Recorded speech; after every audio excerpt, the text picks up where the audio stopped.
Dari manakah datangnya iman di hati kita? Selamat pagi, saudara-saudara yang dikasihi Tuhan Yesus Kristus.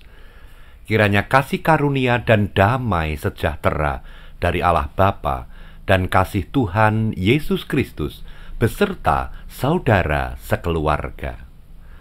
Kita berjumpa lagi dalam renungan pagi. Sebelum kita mendengarkan firman Tuhan, marilah kita berdoa. Terima kasih Bapa atas pagi hari ini. Kami bersiap untuk memulai hari baru pemberian-Mu. Hati kami meluap dengan ungkapan syukur atas segala kebaikan yang Tuhan lakukan di dalam kehidupan kami. Biarlah firman-Mu menjadi pegangan kami, supaya kami di dalam menghadapi apapun, kami berbekal iman yang berasal dari firman Tuhan. Dalam nama Tuhan Yesus, kami berdoa. Amin. Saudara-saudara, saya akan membaca dari surat Roma pasal 10, ayat yang ke-17.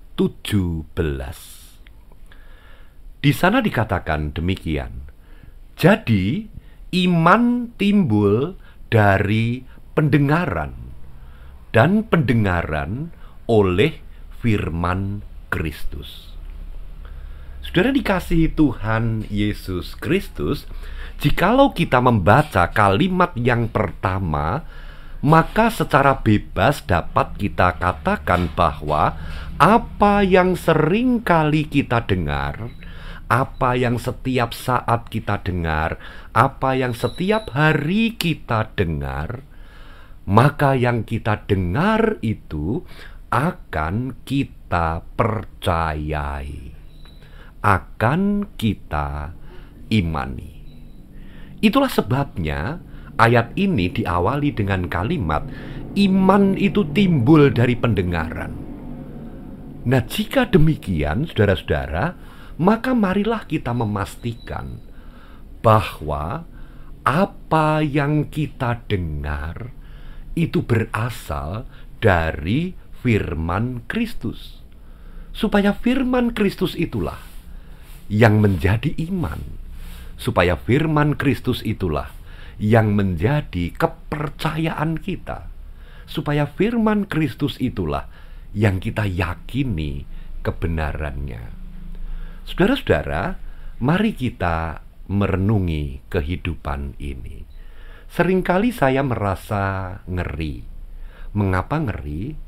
Karena jumlah firman yang kita dengar setiap hari itu lebih sedikit dibandingkan dengan jumlah suara-suara yang lain yang setiap hari kita dengar, khususnya kabar-kabar buruk, kabar-kabar yang menakutkan, cerita-cerita yang tidak benar, informasi-informasi yang justru melemahkan diri kita.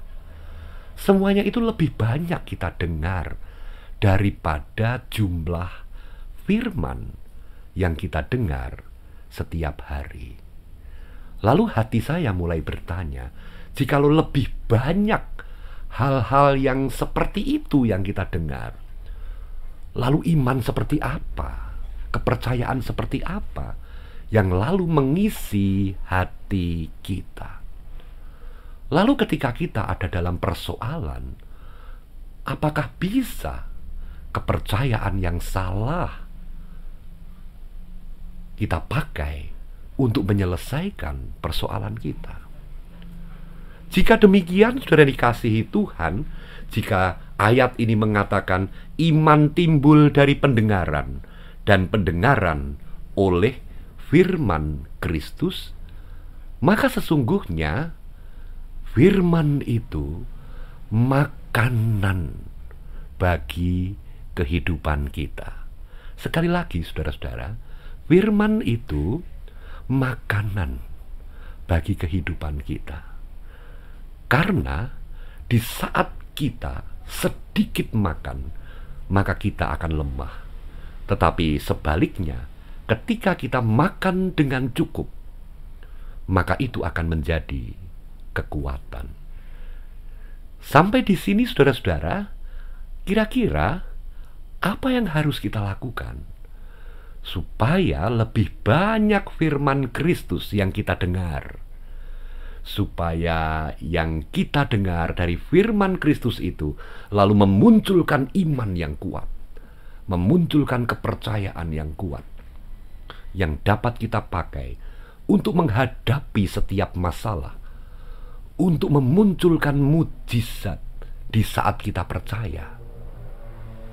Tidak ada jalan lain, saudara-saudara. Mari kita setia untuk mendengar firman setiap hari. Saat ini banyak sekali media yang menyajikan pemberitaan firman bagi kita. Kita bisa membaca sendiri, atau melalui media kita bisa mendengarkannya setiap hari. Bahkan gereja menyediakan pemberitaan firman di setiap hari. Biarlah makanan rohani ini menjadi makanan utama kita, supaya yang masuk ke dalam pikiran, yang masuk ke dalam hati kita, yang kita dengar, bukan lebih banyak hal-hal yang melemahkan kita, tetapi lebih banyak yang berasal dari firman Kristus yang menguatkan iman percaya kita. Amin. Mari kita berdoa. Bapa, biarlah kami berpegang pada firman. Biarlah hanya firman-Mu itulah yang kami dengar, lalu kami masukkan ke dalam hati menjadi kepercayaan dan iman kami. Bapa, kami hidup di tengah-tengah informasi yang simpang siur, yang sangat mungkin dapat melemahkan kehidupan kami, dapat membuat kami takut untuk maju, dapat membuat kami salah di dalam menilai keadaan. Bapa, lindungi kami. Melalui berpegang pada firman-Mu, kami ingin selamat di saat kami percaya. Terima kasih Bapa. Dalam nama Tuhan Yesus kami berdoa. Amin. Tetap semangat saudara-saudara. Tuhan Yesus memberkati saudara sekeluarga. Amin.